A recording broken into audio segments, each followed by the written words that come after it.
એમ કે છે કે કેસ પાછો ખેંચી લે નકર તને મારી નાખીશ. આપણાને મારી ગયો તો મારવાનો જ તે.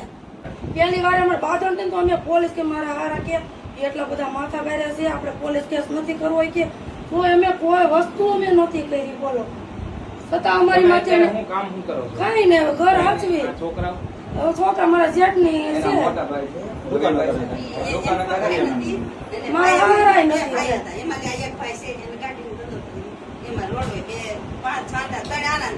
આરોપી જેલમાં છે કે છૂટી ગયો ને જામીન માંથી નીકળાશે બધા નીકળે. હું દવણું એમને દવણું દળવા જાઉં જ ન જાઉં કઈ દવણું દળવા ગઈ ને ન્યા મને કીધું કે અજા તું મારી સામે આવીશ એટલે તને મારી નાખીશ એમ. હા ત્યારે મને એવું કીધું ત્યારે મને એમ કીધું.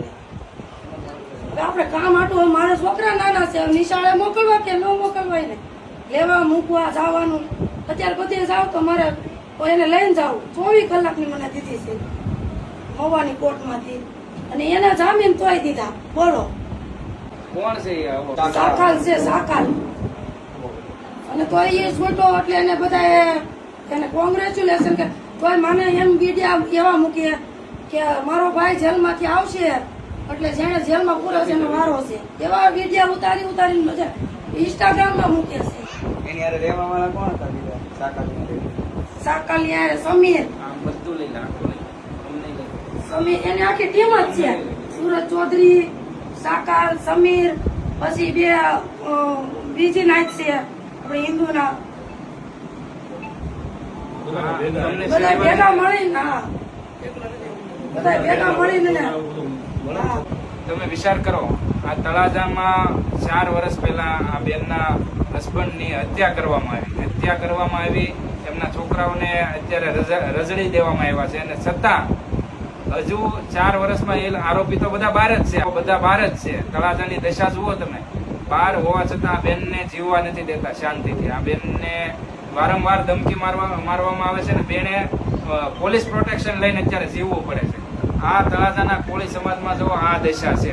હા મારા ઘરવાળાને છે ને 2.5 વર્ષ અમે બહાર રાખ્યા છતાંય સોય જોઈ એને આવું કરી નાખ્યું. મને એકવાર આવીને કહી ગયા હોત કે આને બહાર મોકલી દો તો હું મારા છોકરાની જિંદગી અત્યારે ન બગડે જ મારે.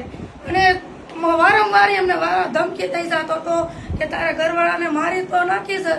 જો અત્યારે મારી આ હાલત કરી નાખી 3 પરજા મારા હારા એમાં જ મરી ગયા ટેન્શનમાં જ તે મરી ગયા. અમારી માંથી એવું કર્યું છે અને હજે મારી માથે એમ કે છે કે કેસ પાછો ખેંચી લે નકર તને મારી નાખીશ. આ ખારો વિસ્તાર છે તમે જુઓ કોળી સમાજની કેવી અહીંયા દશા છે. મિત્રો સમાજને આ નોંધ લેવા જેવી ગંભીર બાબત છે કે એક પરિવારનો માળો વીખી નાખ્યો છતાં આ લુખ્ખા તત્વો છે જે ખુલ્લેઆમ ધમકી મારે છે કે હું જીવવા નહીં દઉં. મિત્રો વિડીયો વધારે શેર કરો. કોળી સમાજના દરેક વ્યક્તિ સુધી આ વિડીયો પહોંચવો જોઈએ. આ બેનની હાલત આવી કરી છે અને છતાં ધમકી મારવામાં આવે.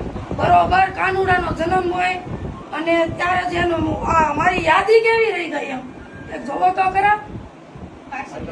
5 ને દી માર્યા અને 8 ને દી થઈ ગઈ. બોલી કેમ ન ગયા ભાઈ? મારું કહેવાનું એમ છે અને મારો વિયોગ છે આવવાનો તો નથી પણ હવે બીજા છે એને તો જિંદગી જીવવા દો નકર તમને આ ખારો ખાલી કરાવીને કાઢી મૂકશે. ભાઈઓ ને ભાઈઓ બધાય થાવ જોઈ આમાં થાવ તો ઉભો રે તો કેજો ગમ્યો દાદા કોણ કરી છે? આપણે કરી છે ને દાદા. આ જિંદગી પૂરી પાડવી ને એ છે હવે એમ નહીં એને આપણને લઈને એને નહીં નીકળે. મારો માણા વિયો જો છે હિન્દુ મુસલમાન તો તમારી માવું ને બેનું ને આમાં વળાવવા મળો અને સમાધાન એનું હિન્દુ મુસલમાન ને એક વેર કોણે બાંધ્યું એને બાંધ્યું છે આપણી યારે. આપણે એને યારે નથી આપણે એનાથી બીવી છે. એક ચેડો હોતે છે ચેડો કરી એને હોતે ખૂન કરી નાખ્યું એકનું તોય છતાં એ છૂટી ગયો. છૂટીને જો જલસા કરે છે. કા ભાઈ 2 વર્ષ નથી ત્યાં તા બીજો ક્યાં છે એને કર્યો કા કે જામીન માથે નીકળી જાવ એટલે તમારે તા રમત થઈ ગઈ. આપણાને મારી ગયો તો મારવાનો જ તે બસ. એકવાર મરવાનું છે તો મરવાનું જ છે. મરવાનું છે. આ તો કોઈ ભવ લઈને નથી આવ્યું તમારે.